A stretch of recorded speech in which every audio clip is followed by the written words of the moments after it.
la fin du monde est arrivée. Donc Philippe Durance également qu'on va présenter un tout petit peu avant de poser ces 2-3 questions sur l'art et tout ça. Donc vous êtes prospectiviste.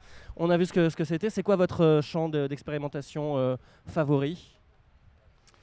J'aime pas qu'on dise que je suis prospectiviste en fait. Parce que Dites-le justement. Voilà, alors je le dis haut et fort, je refuse cette étiquette de prospectiviste parce qu'on a toujours l'impression quand on dit on me présente ou on présente les prospectivistes, on a toujours l'impression qu'ils vont annoncer le futur, quoi, comme si le futur était écrit à l'avance. Eh bien, il y a une bonne nouvelle, c'est que le futur n'est pas écrit à l'avance. Voilà, et ça c'est fort. Voilà, et ça c'est mon domaine, c'est de faire comprendre et faire prendre conscience aux gens qu'ils ont de la marge de manœuvre. Voilà, que les choses sont pas écrites en fait, ils peuvent les construire par eux-mêmes. Et vous essayez. Pardon. Ouais, non, c'est bon. Et vous essayez donc quand même d'avoir des pistes pour voir comment construire, où construire et qu'est-ce qui va se passer. Oui, on essaye d'avoir des pistes. Donc on accompagne les gens dans cette prise de conscience que l'avenir est ouvert à des possibilités diverses et variées et qu'une fois que les possibilités sont connues, il faut faire des choix. Voilà. Et ces choix sont à faire et ils sont à faire par les gens qui vivent. Donc on ne demande pas aux prospectivistes, enfin moi dans l'acception que j'en ai en tous les cas, on ne demande pas aux prospectivistes de dire ce qu'il faut faire. On demande aux prospectivistes d'accompagner une réflexion d'ouverture pour aider les gens à faire des choix après. Voilà, ce qui est complètement différent.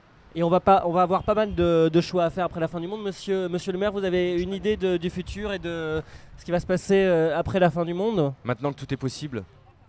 Une idée du futur ou de l'après Pour nous, c'est la même chose. La fin du monde ayant eu lieu hier, un nouveau futur s'ouvre avec ce crash. Il peut y avoir global. un futur sans fin du monde. Vous croyez vraiment? Oui. Alors la fin du monde, c'est l'après-fin du monde en fait. C'est l'après-après fin du monde. Le jour d'après quoi. C'est ça. bel unanimisme. C'est-à-dire que vous supposez que moi je serai là le jour d'après. Bien sûr, puisqu'on a décidé que tous ceux qu'on aimait survivaient. Donc comme vous êtes un fidèle. Jusqu'à là, je suis d'accord avec vous. Moi, alors si j'avais les moyens de faire quelque chose après, le jour d'après, j'aimerais bien qu'on invente, on est dans le domaine de l'utopie, mais une constitution mondiale où il y aurait quelques interdits. Fondamentaux. Un peu comme interdit de faire la guerre. Ça c'est bien, ça va. C'est facile à faire en plus. Ça veut dire que c'est interdit de gagner de l'argent. Parce qu'en général on fait la guerre pour gagner de l'argent. Oui, mais peut-être que justement le monde nouveau ne sera pas un monde uniquement basé sur le profit, l'argent, etc., etc. Oh mais vous êtes de gauche encore une fois. Les frontières, qu'est-ce qu'on fait avec les frontières? Parce que Ah non mais il n'y a plus de frontières. Il n'y a plus de frontières non plus. Il n'y a plus de haine. Il est vraiment de gauche. Il faut interdire. Moi je propose qu'il n'y ait ni gauche ni droite. Ah oui, ça de fait. Voilà, ça c'est bien. Merci de l'intervention de Philippe Durance. C'est ce que j'allais dire un peu en disant quelques interdits. Interdire la guerre, interdire la haine, interdire le rejet de l'autre, interdire l'exclusion, bâtir un nouveau monde. Alors naturellement que c'est un monde sans frontières, c'est un monde peut-être même sans religion, ou avec une seule religion. Mais ce dont vous avez parlé, c'est pas mal des pulsions qui sont liées à l'être humain, la haine, l'envie, être plus fort que l'autre. Enfin, ce sont pas mal des pulsions, donc ça va être difficile d'éradiquer ces pulsions. Enfin, où il faut. Oui, mais puisqu'on nous serons dans un monde nouveau, où nous ne serons pas beaucoup, je suppose qu'après la fin du monde, resteront les bons, les meilleurs. Dieu préservera. Ouais. Et puis donc nous serons là tous, vous, toi, moi, et on pourra reconstruire un monde nouveau. C'est ce qu'on est en train de faire, monsieur le maire. Okay. Et vous êtes parmi nous. On a un chemin assez précis déjà, donc les bons sont épargnés grâce à Dieu et on peut reconstruire un monde sans haine à partir de ces gens-là. Voilà. Est-ce que nos analystes prospectivistes du futur pensent que c'est réalisable, que c'est une utopie, ou qu'on va vraiment avoir besoin de la fin du monde pour ça, ou peut-être que ça arrive déjà, ce monde sans frontières et sans haine? Je pense que de toute façon tout ça est déjà en cours. Je pense qu'on a besoin d'utopie qui sera elle-même partagée entre son contraire, c'est-à-dire la dystopie. On sera en permanence dans une tension entre dans quelle direction allons-nous, d'où venons-nous, etc. Ce que je pense par rapport à ces grandes idées idéalistes sur le monde, c'est qu'elles ont au moins un avantage, si elles sont certainement totalement irréalistes, elles ont au moins l'avantage de donner envie et de donner envie du futur. Et je crois que s'il y a bien quelque chose qui est intéressant le jour d'après, c'est d'avoir envie de connaître les jours suivants et d'avoir cette curiosité. Je crois qu'au fond, l'essentiel, c'est la curiosité du monde. Pas se faire d'illusions, le monde sera dur, le monde sera cruel, mais il sera aussi fantastique. Il y aura un merveilleux qui va nous accompagner. Et qu'est-ce qui nous empêche de faire ça dès aujourd'hui? Alors, est-ce qu'on a vraiment besoin de la fin du monde pour commencer à se préoccuper du futur et agir dans le bon sens et peut-être éduquer les gens? La fin du monde, elle a eu lieu déjà. Faut arrêter là. Ça y est. C'est bien, c'est bien. Il a bien répété. Je vous assure, elle a eu lieu. Aujourd'hui, on est vraiment dans une situation où on a tout à réinventer. Je peux vous dire. Regardez, tapez réinvention sur Google, vous allez voir ce qui ressort, quoi. Alors peut-être qu'il suffirait juste d'aller dans le passé, comme les grands boulevards. mais faut pas. Je crois que justement, une des leçons de l'avenir et de l'exploration de l'avenir, c'est qu'il n'est pas mauvais d'aller voir le passé. Au contraire, c'est quelque chose de.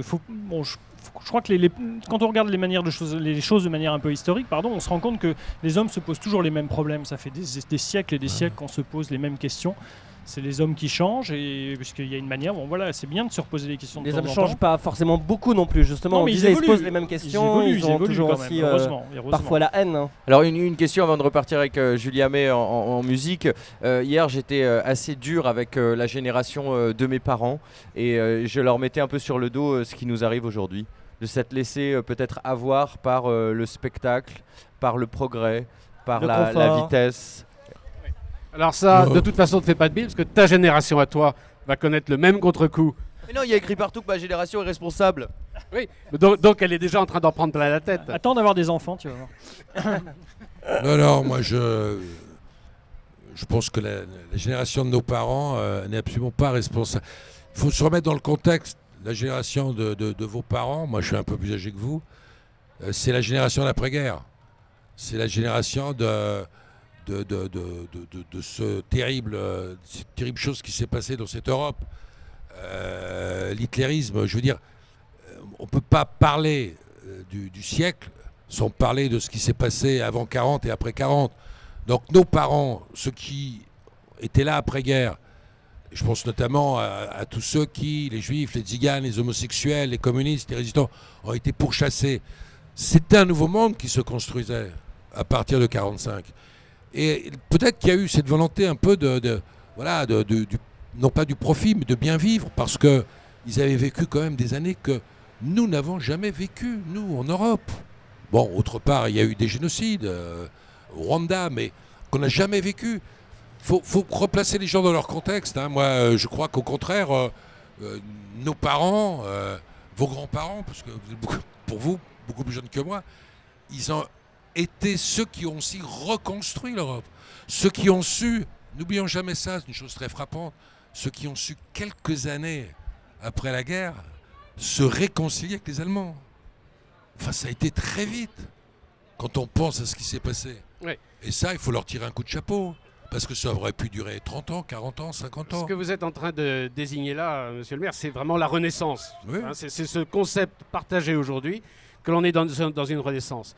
Un petit peu comme si la Shoah et le Goulag représentaient pour nous une sorte de Moyen-Âge ténébreux et qu'on arrivait enfin à en sortir comme au XVe siècle, XVIe siècle. La Renaissance a réussi justement, absolument, en s'inspirant par le néoplatonisme, en s'inspirant de l'Antiquité, à ressortir et à repartir. Et je pense qu'on est dans ces cycles-là en permanence et qu'aujourd'hui on est dans ce cycle de renaissance et d'une certaine bonne humeur vis-à-vis du monde, quoi.